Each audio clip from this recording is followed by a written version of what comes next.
I think the top of our discussion really needs to be some superb reporting, even for David, who regularly produces that, about the potential damage done by the U.S. strikes. And David, I'm not going to summarize your story. You can do that. But basically, as I took it, it seems to be unclear that Iran's roughly 800 kilograms of nuclear material were actually in the sites that were targeted. We also know that many people have been evacuated from those sites. And so here we are 36 hours after, and it does seem to me that it's too early to tell how effective they were. What's your perspective, Dave? Well, they hit three major sites, and of course, the Israelis had hit some of them earlier. And I would say that the answer to your question is sort of different in all three places. So I'll just tick through them. The oldest of these sites, and in some ways the largest and most familiar, is the Natanz nuclear enrichment site. That's, of course, the one that the U.S. and Israel hit together with the Stuxnet worm that I wrote a lot about. That was 15 years ago, 16 years ago. So that gives you an idea of how long this has been sort of up and running as a major threat that George W. Bush and then handing it off to Barack Obama in his first year were sitting there with giant, rolling out in the sit room, giant plans of the structure of the Natanz plant as they were picking individual strikes to do using Stuxnet. At that time, Natanz had 5,000 centrifuges, about 1,000 of them were knocked out by the worm. By the time we got to the Israeli attacks a week and a half ago on Tehran, that number was up at 19,000.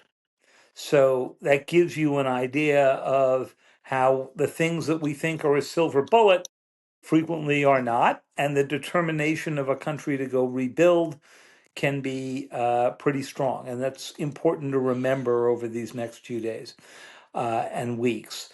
Natanz, the Israelis took out a lot on the surface, including the electrical systems.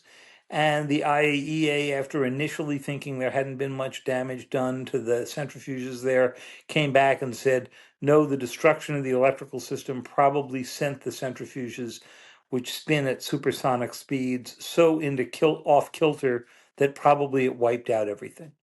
Then you have Fordo, which was the main target, the primary target on Saturday night our time, Sunday morning, for those 12 uh, bunker busting bombs, the massive ordnance penetrators. You can see the holes into the ground from the mountaintop. You can see areas where the earth has given way. If you look at the patterns of where those shots were taken, they're right over the centrifuge halls, but they probably did not penetrate into the centrifuge hall. And the whole concept of the attack was do such a massive shaking of that earth that it would destroy the centrifuges, which are pretty delicate. We just don't know. And the Iranians probably don't know because you can't get in there. And this morning, the Israelis were back dropping weaponry on the tunnel entrances to make it even more difficult for the Iranians to get back in. Then comes the third and most important of, in some ways, of the sites, which is Isfahan. We don't discuss it as much. There's not enrichment done there, but that's where all of that near bomb grade uranium is stored.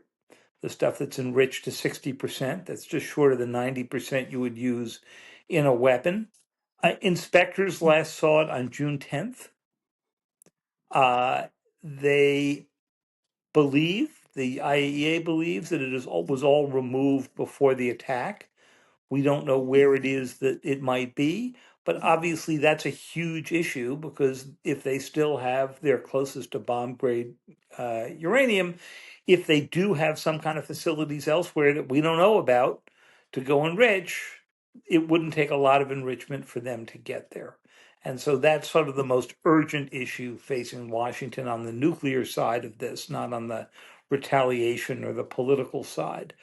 Um, the Israelis also did a very good job at getting at more technical laboratories that you use to convert the the 60% enriched or the 90% enriched to something you could use in a warhead. This is more Joe's territory than mine, and including metallization labs and so forth. So the Israelis went about every part of the production chain in an effort to just make sure that even if they didn't get the fuel, it wouldn't be easy for them to turn the fuel into a bomb. But our lesson from past cases is none of this lasts forever. The history of the Iranian program is you just set it back and hope to, be able to do that again a few years from now.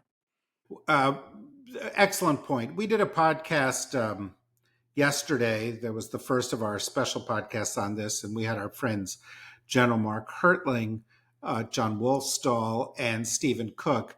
And I think the headline from that was there are no one and done scenarios here.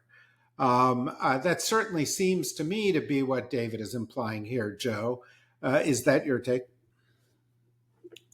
Oh, absolutely. There's no question that both the Israeli strikes of June 13th and the Sunday attack by the United States bombers were tactically brilliant, militarily impressive, but the strategic outcome is quite uncertain. And it's easy to be impressed by these capabilities. There's not a country in the world that could do what the United States did on Sunday.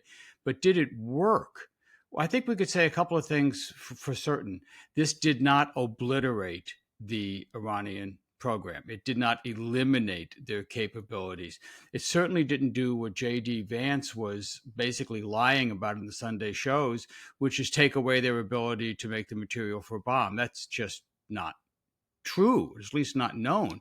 And this is what IAEA Director Rafael Mariano Grossi was warning us about at the UN Security Council meeting on Sunday. He says they moved the uranium stockpiles of their gas, of their 60%. 60% enriched uranium, about 400 kilograms of that. Where did they move it to? We don't know. We know that they had been constructing another large facility underground at Natanz. We don't know what's in there. We know that the IAEA was set to inspect another underground facility that Iran announced a few weeks ago, but those inspections were called off after the bombing, and there may be others. So we don't know where that material is. The claim that it was destroyed at Isfahan is unproven at this point. Number two, Isfahan is also critical because it's actually one of the weakest nodes of the material enrichment process. I've actually been to Isfahan. I'm one of the few Americans who have visited that facility. It's an above ground facility. It's what they call the uranium conversion site. It's where they take the raw uranium that's been ground down into yellow cake, a powder, and combine it with fluorine gas to produce the uranium hexafluoride that is then fed into all these centrifuges we're worried about. You knock that out, and you've knocked out a key node of the production facility. You have just ground it to a halt. Of course, it can be rebuilt. A year, 2 years, 10 years, we don't know. All of this can be reconstituted. But the most immediate concern has got to be that 400 kilograms of 60%. If they still have it, and if they still have intact centrifuges, the advanced centrifuges, the IR6s that they've known to build and been installing, particularly that 1,000 of them at Fordow, who knows where they have, if they can put that gas back into those advanced centrifuges, within about 5 days, they can make the material for a bomb. Well, it's been over 5 days since Israel started bombing. Has Iran already done this? We don't know. They have enough material to produce the cores of about 10 bombs in a few weeks. They had not done this. Contrary to the false claims of the Trump administration, they were not moving towards a bomb. There was no intelligence whatsoever that they were racing to a bomb. But damn, you got to think they must be racing now. That's what I would do if I was in Iran. I'd be developing the one weapon that I think could deter Israel and the president from regime elimination, from trying to forcibly kill everybody at the top of the Iranian chain of command. I'd be developing the one weapon that we know can deter that kind of attack.